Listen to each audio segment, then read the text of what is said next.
جی बिस्मिल्लाहिर्रहमानिर्रहीम अस्सलाम वालेकुम।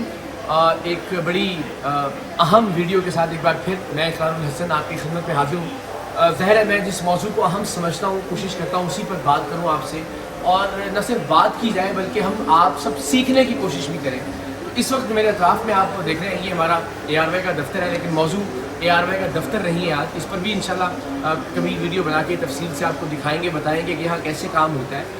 आज की इस वीडियो का मौजू है वो मौजू जो इस वक्त सोशल मीडिया पर हर जगह ज़ेर बहस है। फिरदौस आशिक आवान साहिबा और असिस्टेंट कमिश्नर सियालकोट मोहतरमा का आपस का मामला, वो एक वीडियो जो मंजर आम पर आई जिसमें बज़ाहिर ये कहा जा रहा है कि फिरदौस आशिक आवान साहब ने गैर मुनासिब अल्फाज इस्तेमाल किए, ऐसे अल्फाज का इंतखाब नहीं किया जाना चाहिए था। कुछ स्क्रीनशॉट भी मैं आपसे शेयर करूँगा जो पिछले 24 घंटों में मेरी नज़र से गुजरे।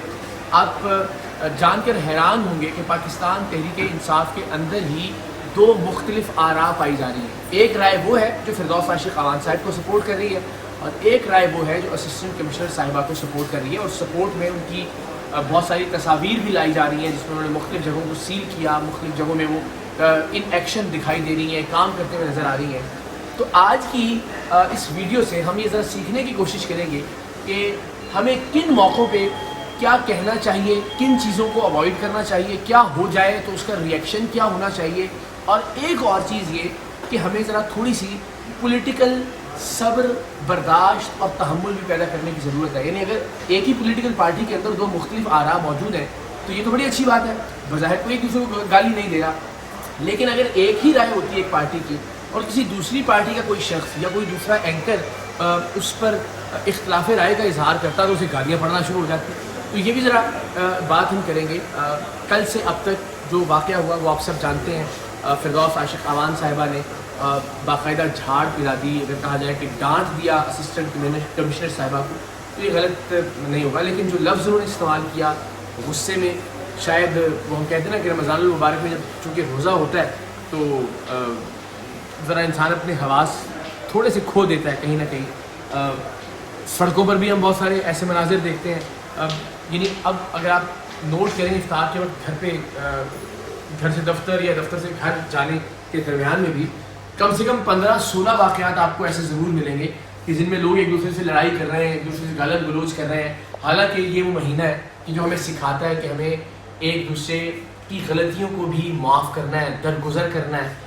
तो शायद कहीं रोज़े का असर था, शायद कहीं अपने वज़ीर होने का ज़ोम था, तो एक ऐसा जुमला फिरदौस आशिक आवान साहिबा की जानिब से अदा कर दिया गया जो नहीं किया जाना चाहिए था। उनका किस बेगैरत ने आपको इस जगह पर लगा दिया है, तो वो एक गुस्से का इजहार था जो वो कंट्रोल नहीं कर पाई।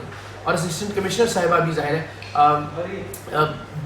थोड़ा नाराज़ दिखाई दे रही थी, थोड़ा गुस्से में दिखाई दे रही थी। लेकिन कहने की बात यह है कि उसके बाद जो आरा सामने आना शुरू हुई वो दोनों पाकिस्तान तहरीक इंसाफ की आरा थी। एक राय फिरदौस आशिक आवान साहिबा के हक़ में, एक राय मोहतरमा असिस्टेंट कमिश्नर साहिबा के हक़ में। दिलचस्प बात यह है कि फिरदौस आशिक आवान साहिबा का ताल्लुक़ भी सियालकोट से है और उस्मान डार साहिब का ताल्लुक़ भी सियालकोट से है। मैंने जो एनालिसिस किया, मैंने जो तज्ज़िया किया इन मुख्तलिफ पोस्ट्स का या इन मुख्तलिफ आरा का, तो उससे मुझे अंदाज़ा ये हुआ कि जो उस्मान डार साहिब या उनका ग्रुप है वो असिस्टेंट कमिश्नर साहिबा को सपोर्ट कर रहा है। उस्मान डार साहिब ने बाकायदा असिस्टेंट कमिश्नर साहिबा के हक़ में एक ट्वीट भी किया, वो ट्वीट भी आप उसका स्क्रीनशॉट भी मुलाहिज़ा कर सकेंगे। सो ज़ाहिर है हम सब जानते हैं कि सियासत का, ब्यूरोक्रेसी का आपस में बड़ा गहरा ताल्लुक़ रहा है। एक सियासतदान जो अपने हल्के में तगड़ा हो उसकी कोशिश ये होती है SHO उसकी मर्ज़ी का लगे, DSP उसकी मर्ज़ी का हो, SP SSP उसकी मर्ज़ी का हो, असिस्टेंट कमिश्नर डिप्टी कमिश्नर उसकी मर्ज़ी का लगे।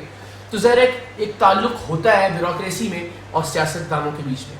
तो ये एक सियासी तनाव की सी सूरत हाल है। ये इस मौके में बहस की जा रही है कि क्या जो अफसर शाही है पाकिस्तान में पिछले 70 वर्षों के अंदर उसका मिजाज ऐसा ही रहा है, लोगों के साथ रवैया ऐसा ही रहता है जैसा कि फिरदौस आशिक आवान साहिबा के सवालात पर असिस्टेंट कमिश्नर साहिबा थोड़ी बरहम दिखाई दे रही थी। फिर फिरदौस आशिक आवान साहिब का जो सपोर्ट करने वाला ग्रुप है वो मुख्तलिफ तरह की बातें कर रहे हैं कि AC साहिबा गाड़ी में तशरीफ़ फरमा थी, वो कुछ काम नहीं कर रही थी। तो ये एक पॉलिटिकल राइवलरी तो चल रही है इस सारे मामले में। लेकिन सीखने की चीज़ ये है कि एक तो ये कि दोनों को अपने अपने रवैयों पर काबू रखना चाहिए था। फिरदौस आशिक आवान साहिबा ने एक हद से ज़रा तजावुज़ किया जो कि नहीं होना चाहिए था।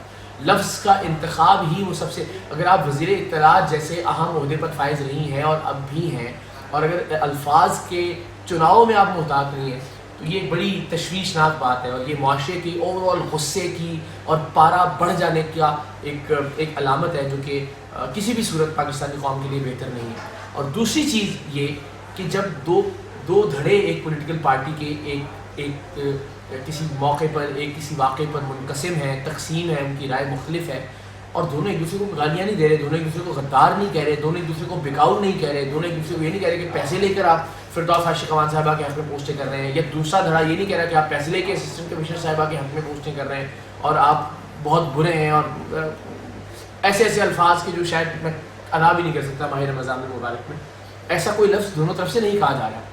تو یہ مارجن آپ کو دوسروں کو بھی دینا چاہیے کہ اگر آپ کی پولیٹیکل پارٹی کے اوور آل کسی رویے پر یا اوور آل کسی موقف پر کوئی دوسرا تنقید کرتا ہے، تو فوری طور پہ ٹیگ نہیں کر دینا چاہیے کہ جی یہ بکاؤ ہے یا یہ پیسے لے کر یہ کام کر رہا ہے۔ تو کہیں بھی دو مختلف آراء ہو سکتی ہیں، دو مختلف رائے ہو سکتی ہیں، اور دونوں آراء کا ہمیں احترام کرنا چاہیے، لیکن تب تک جب تک الفاظ کا انتخاب ٹھیک ہو، تب تک جب تک آپ تشدد پر نہ اترائیں۔ بس یہ دو بڑے واضح سے اصول ہونے چاہیے، ایک کہ آپ کھل کر اپنی رائے کا اظہار کریں، آپ کھل کر ایک دوسرے سے اختلاف کریں، لیکن لفظ ایسے ہونے چاہیے جو دوسرے کے لیے دوسرے کے احترام میں کمی کا باعث نہ ہو۔